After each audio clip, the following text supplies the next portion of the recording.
বন্ধুরা,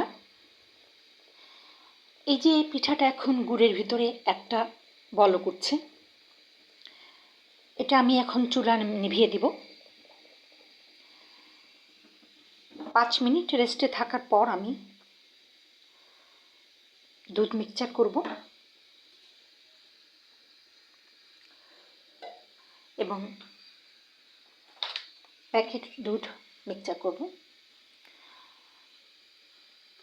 আমাদের গ্রাম বাংলার ভাবিরা, বৌঝিরা, চাচিরা, নানিরা, দাদিরা এই পিঠা বা যে কোনো পিঠা তারা খুব ভালো বানাতে পারে। আমাদের ঢাকা শহরের মানুষের চেয়ে বেশি ভালো বানাতে পারে তারা। তারপরেও আমরা শহরের মানুষ বছরে একবার, দুবার, 3বার খাই, হয়তো আরও বেশি খাই বিকালের নাস্তা স্বরূপ। আমাদের হাতের পিঠা হয়তো খেলে বুঝতে পারবেন। তো ভালো থাকেন বন্ধুরা, আমাদের জন্য দোয়া করবেন।